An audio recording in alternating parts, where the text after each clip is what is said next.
Welcome to our first Trumbull Through the Ages style show. You will see clothing that was worn in the late 1800s and on through to the late 1900s.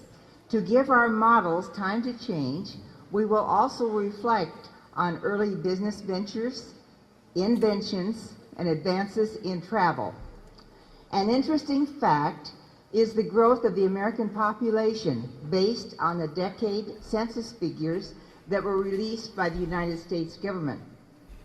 There was never a count in any 10-year period that showed a decrease in population. The 1890 census count was about 63 million.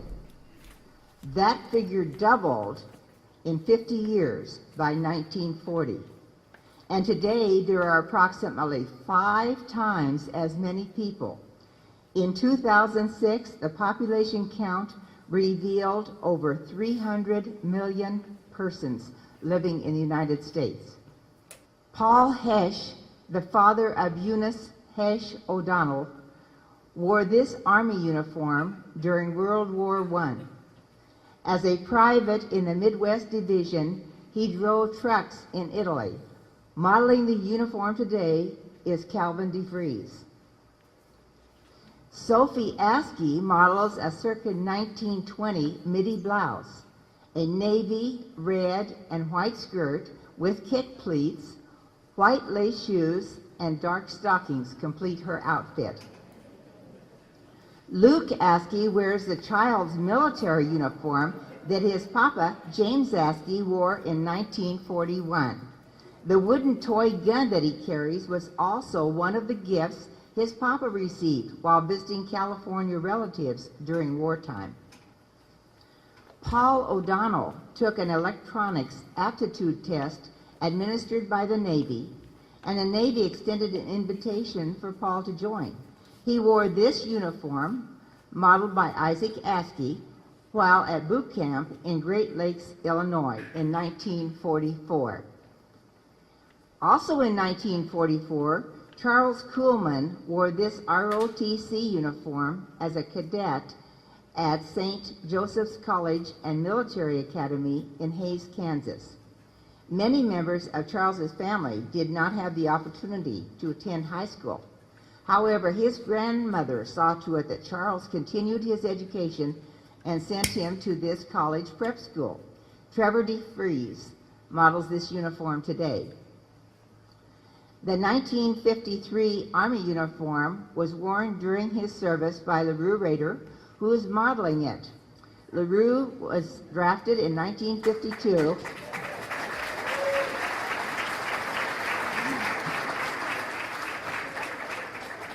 He was drafted in 1952, attended radio school in Fort Monmouth, New Jersey, and was shipped to Korea in 1952.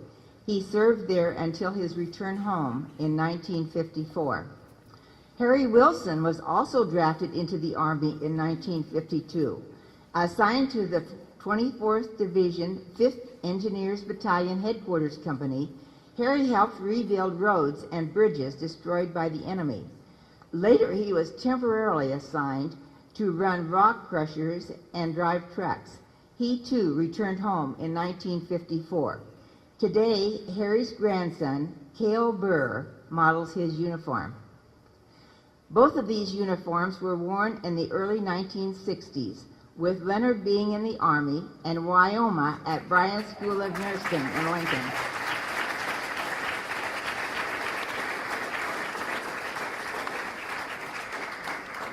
Much of their dating years were by letter from Fort Hood, Texas, and Korea to Bryan. The nursing uniform was always starched very stiff, and the 3 stripes on the sleeve meant you were a senior.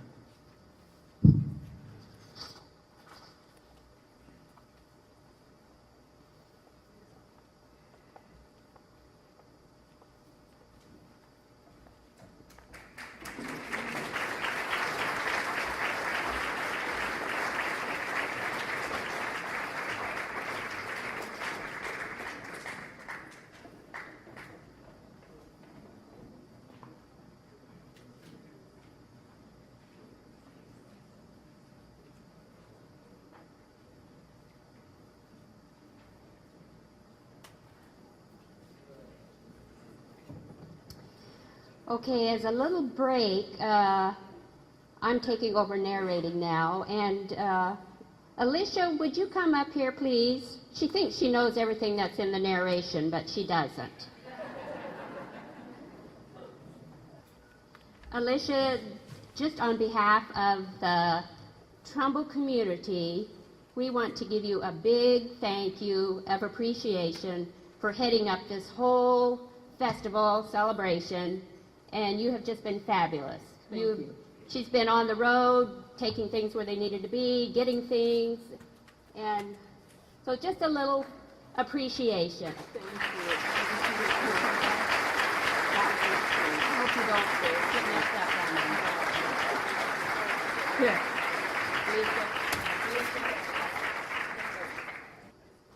For young women in the 1940s, such as Kathy Kuhlman, the housecoat was the uniform while getting ready for date night. In Kathy's hometown, that was Sunday evening, not Saturday evening. This long, elegant dress features a floral print of the era and a long front zipper. Modeling it today without the requisite rollers in her hair is Abby Nelson.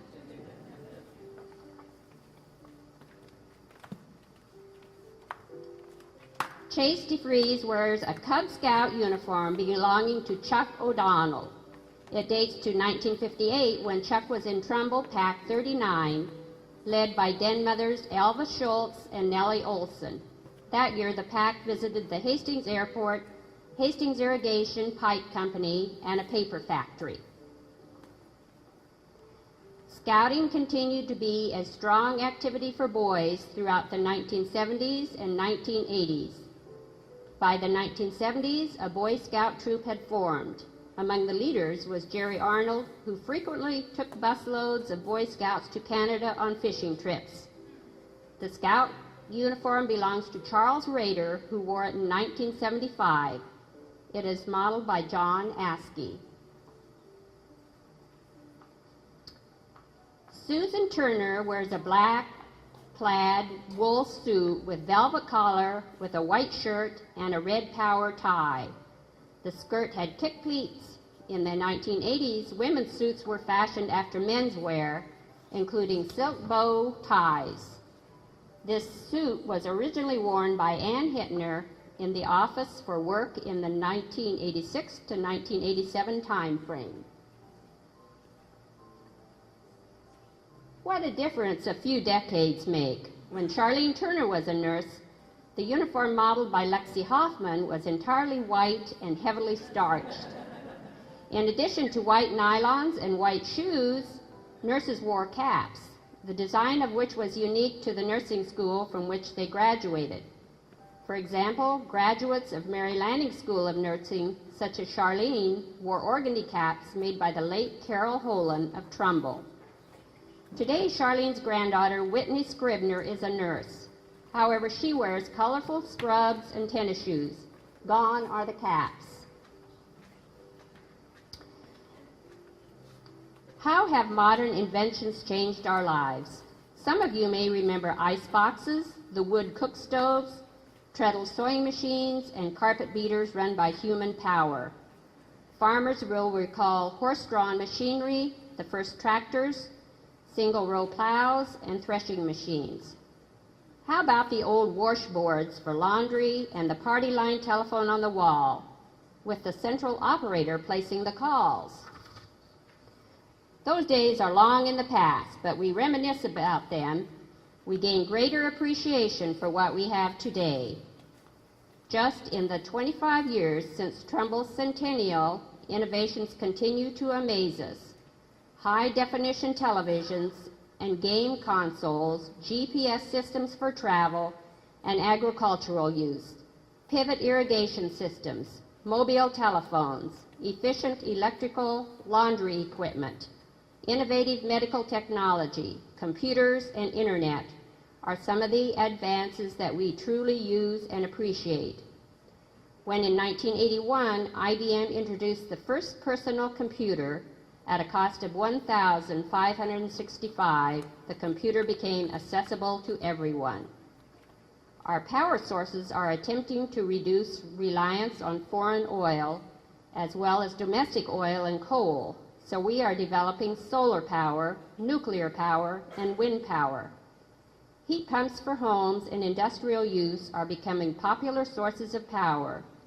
We drive hybrid vehicles that are one more step in reducing our annual fossil fuel usage and eliminating air pollution.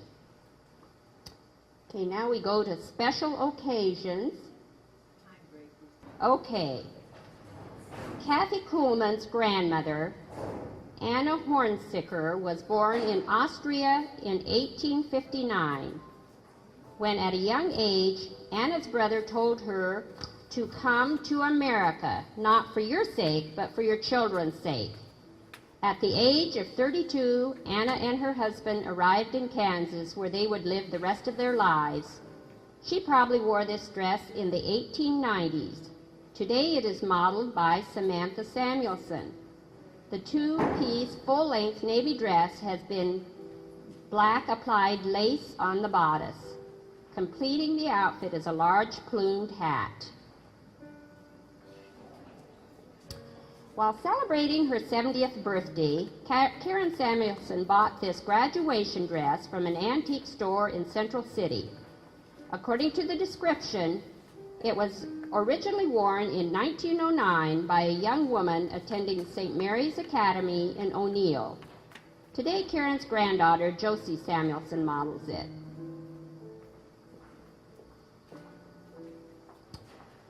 Susan Turner wears a floor-length dress with lace and floral embroidery decorated with blue sequins. The overskirt features an uneven hemline. The black plumed hat of the same period was designed by Mabel Fisher, Wilshire Boulevard, Los Angeles. Accessories are the pink leather handbag and gloves, which echo the pink grosgrain ribbon on the hat. The original owner, Queen Edna Miller, a woman of privilege, wore it to an early Mardi Gras event. It is shared by Beth Askey.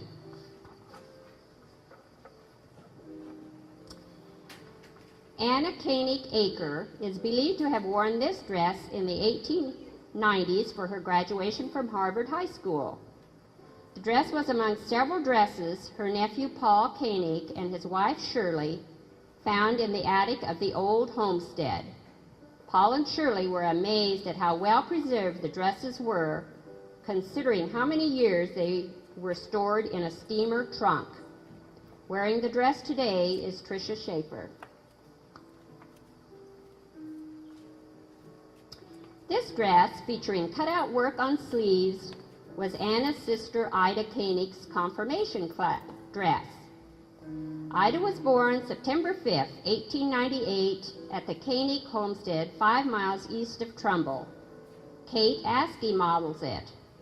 Around 1913, Ida was confirmed at the First Evangelical Church, which was located 7.5 miles east of Trumbull, where only a cemetery now remains.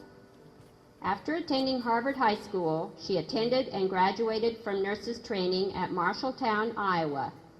She passed away in 1954. She was Paul Koenig's aunt. This green sheath dress with embroidered flowers was worn by Kathy Kuhlman to DeMitt and Izzy Harmon's wedding on August 15, 1953. Today, Abby Nelson, who lives in the house the Harmons built, models the dress. Kim Arnold's mother, Julianne Meyer, made this turquoise brocade dress to wear to her husband's employee Christmas party in the 1960s. Today, Lizzie Nelson models it. Amy Askey models a long-sleeve lace blouse designed by Joy Stevens of California, circa 1970. It is paired with an ankle-length skirt of diagonally cut rust velvet, lace, and patterned fabric. The ensemble was purchased on a Kansas City vacation and worn by Amy's mother, Beth Askey. Lace and crochet is again a popular fashion statement. Alicia O'Donnell wore this black sequined and fuchsia dress to her junior prom in 1991.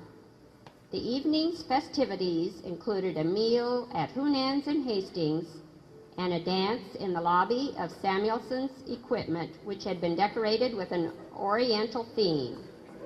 Lexi Hoffman is wearing the dress today. Can you think of local persons from the olden days who never traveled further than the borders of the state of Nebraska?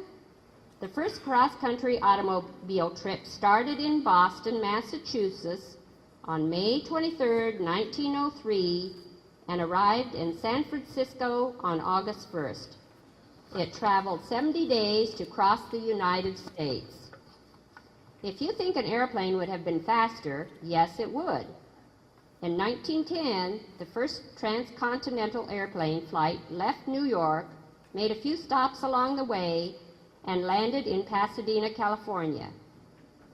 82 hours later. That's 3 days and 10 hours. Although these adventures were a long time prior to Trumbull's centennial, we need to consider them as we enumerate our travel possibilities today. Much of the stock in our stores has arrived by train or by truck or both. Almost everywhere on Earth is an available destination by air, by car, train, or bus, or by ship. Our astronauts have traveled to the moon and back. We have satellites orbiting the Earth to serve weather GPS needs. Shuttles will, for a price, transport a person to an orbiting space station. With recent exploratory expeditions to Mars and Saturn, it appears that travel to those destinations may someday soon be a possibility. Then, to fulfill our immense curiosity about our environment, the Hubble telescope has been a reliable source of information leading to the discovery of the other worlds and planets. The Hubble telescope was placed in orbit in 1990 by the United States Shuttle Discovery.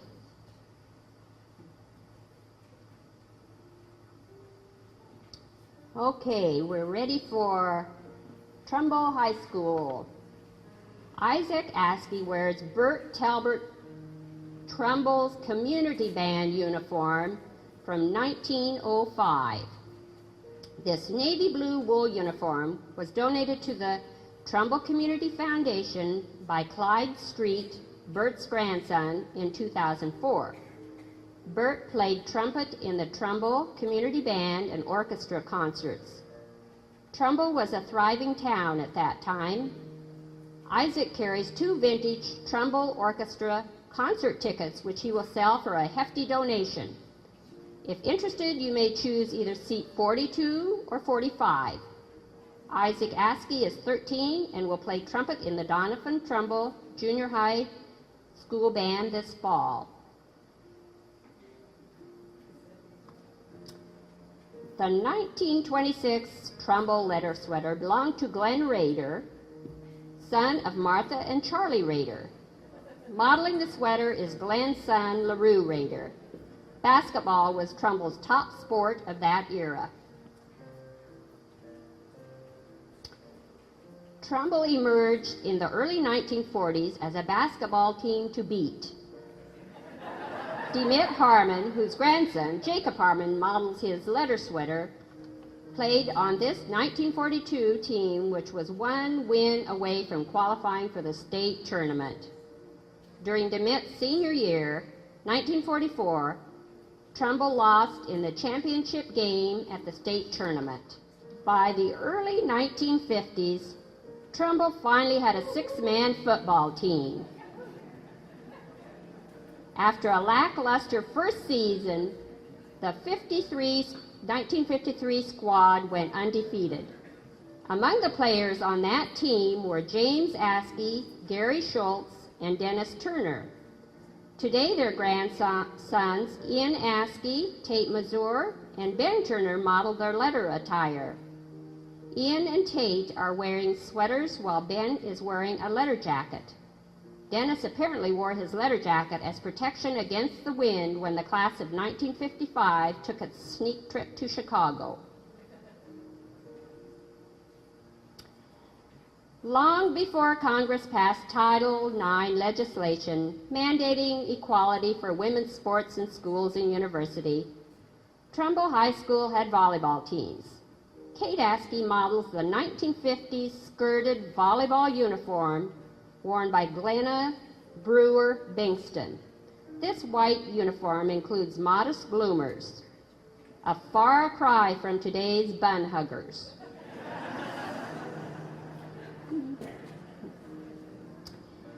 Go Bearcats! Paula Harmon Consbrook wore this cheerleading uniform in 1974. During that year, she cheered on her brother Scott, who was a senior. Randy Jansen from Giltner models it today. Under Coach David Scribner, Trumbull developed into an 8-man football powerhouse. Mike Harmon was a member of the 1973-1978 squads, which only lost their games in 5 years. His son Gabe Harmon played on several Giltner teams, which routinely made it to the state playoffs. Mike also played basketball at Trumbull. Because the style of basketball shorts at the time was what we would consider very short, his son Clay Harmon opted to model the basketball warm-up from the era.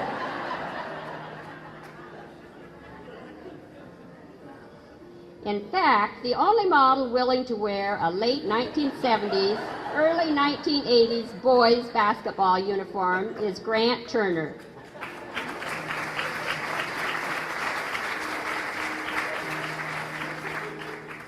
Grant, who will be a 3rd grader at Doniphan Trumbull next year, shows off his dad Steve's basketball uniform. On him, the shorts aren't quite so short. Amy Askey, class of 1983, models her Trumbull High School letter jacket, which displays her band and track awards and gold all-conference girls basketball medal.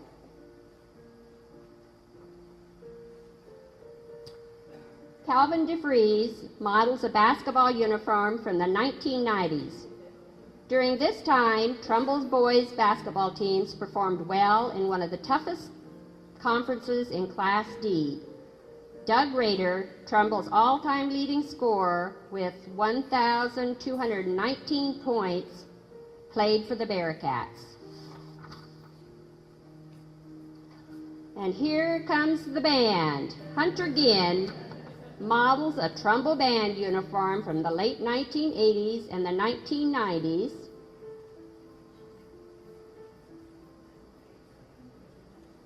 Our twirlers, while Josie Samuelson and Sophie Askey wear baton twirler uniforms. Each fall, the band marched in Grand Island's Harvest of Harmony Parade, Doniphan's Fall Festival Parade, and Hastings Melody Roundup Parade.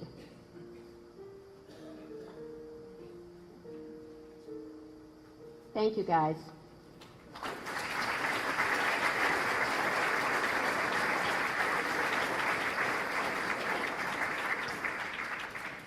Struggles and victories. Wars are commonplace and have been for centuries. Since Trumbull became a village, several United States involvements can be named. The Battle of Wounded Knee in 1890, the Spanish-American War of 1898, World War I, World War II, the Korean War, the Vietnam War, the Gulf War, Desert Storm, and more recent conflicts in Afghanistan and Iraq. A number of young men from Trumbull have served in these wars, and some did not return. Through the years, 3 United States presidents were assassinated. Abraham Lincoln at Ford Theater in 1865, William H. McKinley, who was killed at the Pan American Exposition in Buffalo, New York in 1901, and John F. Kennedy, who was assassinated in a Dallas, Texas motorcade in November 1963. We did not use the word terrorist for their killers, but properties around the globe, such as public transportation, U.S. embassies in Africa, and United States government buildings have been demolished due to terrorism. National disasters have taken a toll on our planet. Hurricanes, tornadoes, tsunamis, fires, floods, and earthquakes. Man-made disasters such as the oil spill in Alaska and the British petroleum spill in the Gulf of Mexico have further damaged wildlife and tourism interests. The war on drugs does not appear to be ended. The battle against inflation and rising national debt is not won. But in some areas, mankind has prevailed. Humanitarian aid has been rushed to distressed locations. Terrorists have been pursued and killed. A cooperative network of information about terrorist activities has prevented attacks, and undoubtedly it has saved many lives. Environmentalists have rescued much wildlife through prompt cleanup activities. Medical advances are permitting longer lives and are enhancing the quality of these lives. Scientists have found cures for some common diseases, and their future discoveries will benefit us all. Okay, we're ready for weddings.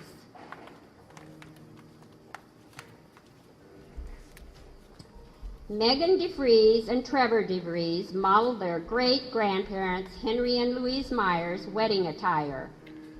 They were married April 15, 1909 at St. Matthew's Lutheran Church near Arapahoe, Nebraska. The bride's dress is a two-piece and appears to be a rayon blend.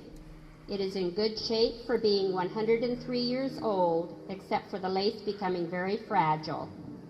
There was a long veil of the same fabric but wasn't kept, and the vest is part of the three-piece suit that was saved. The flowers are all original and have a waxy coating on them. They lived and farmed northwest of Arapahoe.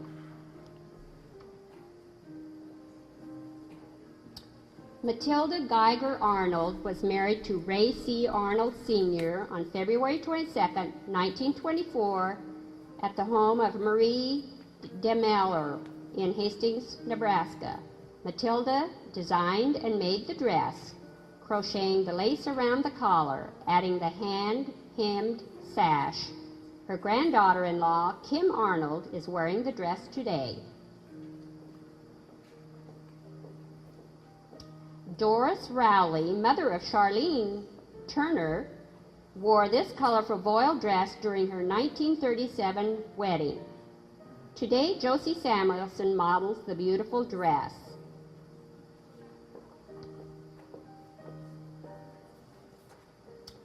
Sam Samuelson models a navy crepe dress worn by my mother on her wedding day, August 2, 1942. They were married at St. Matthew's Lutheran Church, a rural church near Arapahoe, Nebraska. On August 19th, my father was inducted into the Army. He was stationed in Utah and then transferred to Casper, Wyoming, where my mother joined him.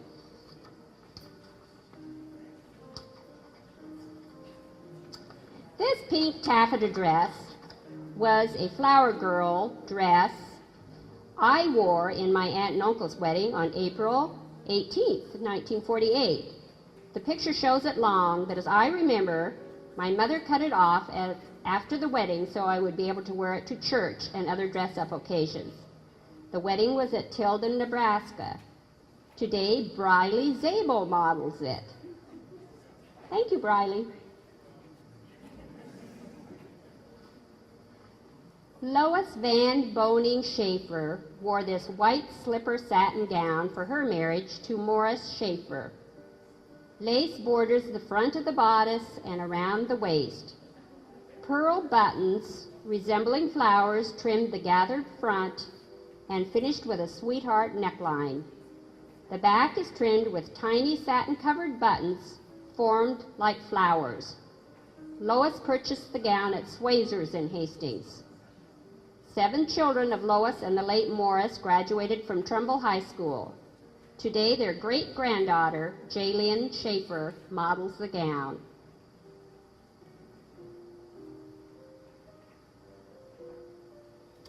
This satin wedding dress was worn by Dolores Rader on her wedding day, January 21st, 1951. The dress also was worn on June 11th, 1982 by the Rader's daughter Donna at her wedding to Matthew Johnson. The pearl tiara and veil were also worn by the brides at both weddings. The dress and veil are modeled by Randy Hawthorne. Lizzie Nelson models a green taffeta bridesmaid's dress made and worn by Kim Arnold's mother in 1957 for Marion Sadoff's sister's wedding.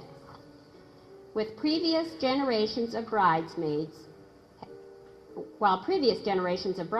had simply worn their very best dress, most bridesmaids began to wear matching dresses from the 1950s forward.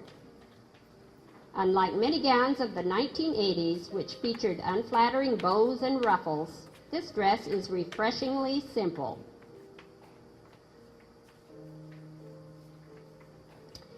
Biddy Nelson models this swimsuit with Julaine Meyer, mother of Kim Arnold, wore on her honeymoon in June 1960.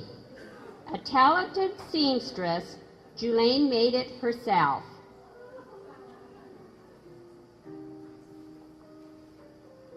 As a mother of several sons, Charlene Turner has amassed a collection of mother of the groom dresses. She wore the ruby dress to the wedding of Sean Turner and Michelle Samuelson on April 5, 1983. Abby Nelson is modeling it today. When Scott married Ginger Surface on July 30, 1985, Charlene wore the salmon-colored dress modeled today by her granddaughter, Olivia Turner.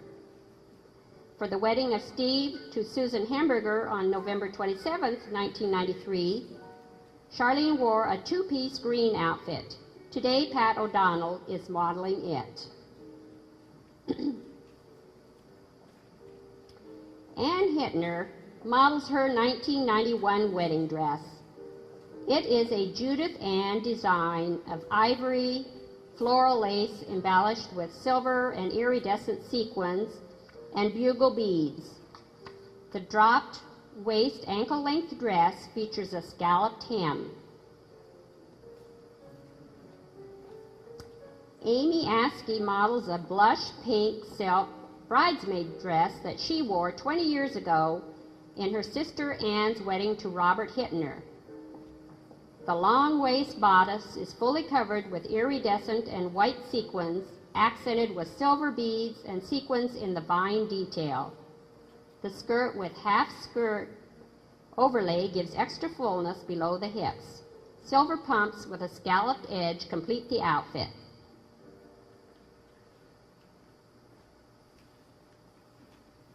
Jill O'Donnell models the bias-cut satin wedding dress she wore when she married Phil O'Donnell in 2006. Phil, who is in the Navy Reserves, is once again walking her down an aisle wearing his Navy uniform.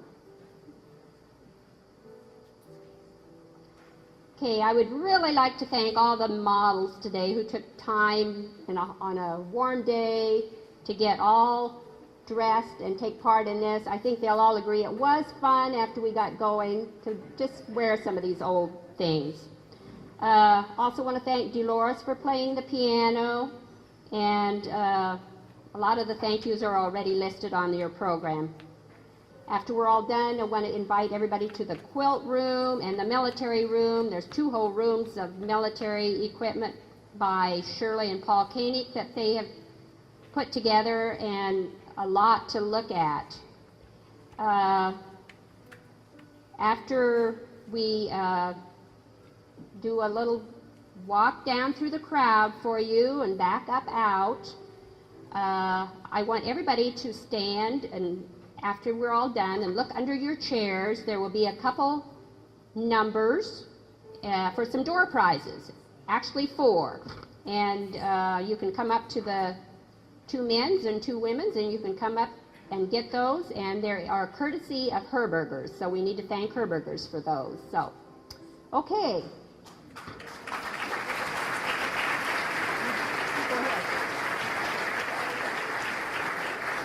Go on down through. Yeah. Megan, take a hold of Trevor. Go on down through.